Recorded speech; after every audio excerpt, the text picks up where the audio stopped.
కావచ్చు. కానీ 18వ లోక్సభ ఎన్నికలు మన యొక్క జీవన్ మరణ సమస్య. ఈ దేశంలో డాక్టర్ బాబాసాహెబ్ అంబేద్కర్ గారు, మహాత్మా గాంధీ గారు అందించిన రాజ్యాంగమే ఈరోజు ప్రమాదంలో పడ్డది. ఇవాళ రాజ్యాంగం ద్వారా దళితులకు, గిరిజనులకు, ఆదివాసీలకు, బలహీన వర్గాలకు, మైనారిటీలకు ఏ హక్కులు కాంగ్రెస్ పార్టీ ఇచ్చిందో, వాళ్లకు అసైన్మెంట్ పట్టాల ద్వారా భూములు ఇచ్చిందో, ఆదివాసీ పోడు పట్టాల ద్వారా ఆదివాసులకు భూములు ఇచ్చిండ్రు, రిజర్వేషన్ల ద్వారా నిరుద్యోగ యువకులకు ఉద్యోగ ఉపాధి అవకాశాలు కల్పించిండ్రు. ఇవాళ వాటన్నిటిని రద్దు చేసి ఈ దేశం మీద, ఈ సమాజం మీద, ఈ రాజ్యాంగం మీద, ఈ రిజర్వేషన్ల మీద నరేంద్ర మోడీ, అమిత్ షా దాడి చెయ్యాలని ఇవాళ కంకణ బద్దులై బయలుదేరిను. అందుకే మిత్రులారా, 1980లో జనతా ప్రభుత్వం ఈ దేశంలో సంక్షోభం ఎదుర్కొంటున్నప్పుడు ఆనాడు శ్రీమతి ఇందిరాగాంధీ గారు మన తెలంగాణ నుంచి, మన మెదక్ పార్లమెంటు నియోజకవర్గం నుంచి ఎన్నికల బరిలో దిగి ఆనాడు వాళ్ళందరినీ ఓడించి రాజ్యాంగాన్ని కాపాడి తెలంగాణ ప్రాంతాన్ని అభివృద్ధి చేసిండ్రు.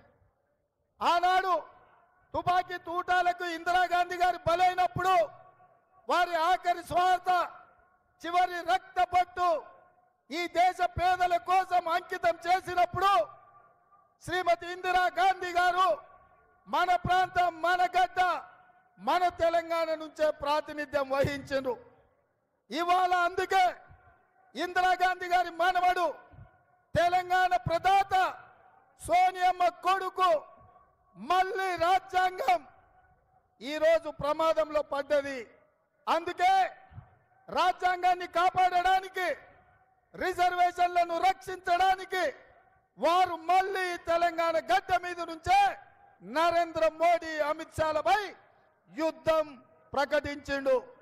ఈ యుద్ధంలో తెలంగాణ బిడ్డలు రాహుల్ గాంధీ గారి పక్కన నిలబడాలి.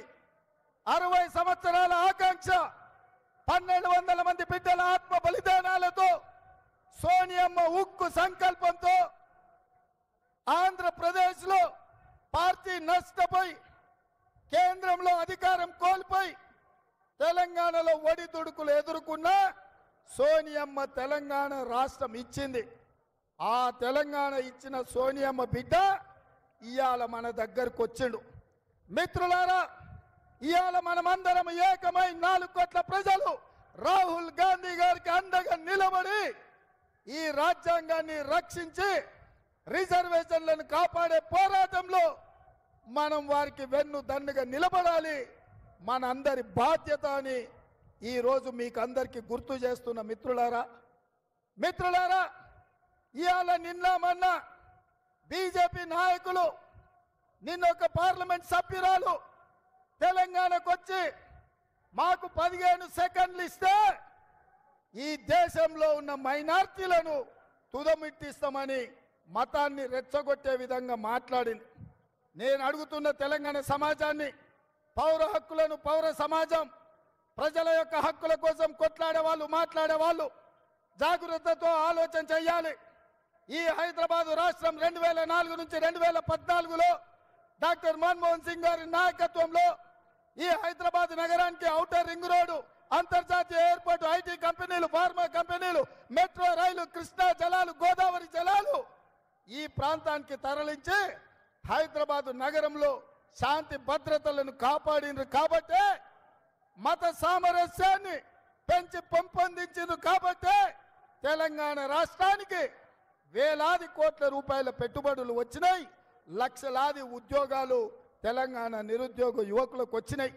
నేను ఇవాళ అడుగుతున్నా, ఈ జంట నగరాలలో ఉండే ప్రజల్ని, చేవెళ్ళ, హైదరాబాద్, సికింద్రాబాద్, మల్కాజ్గిరి ప్రాంతంలో ఉన్న ఓటర్లను ఈ హైదరాబాద్ నగరంలో మళ్ళీ బీజేపీ వాళ్ళు అనుకున్నట్టు మత చిచ్చు రేపి, మత కల్లాలు వాళ్ళు వచ్చి శాంతి భద్రతలు దెబ్బతింటే మనకు పెట్టుబడులు వస్తాయా?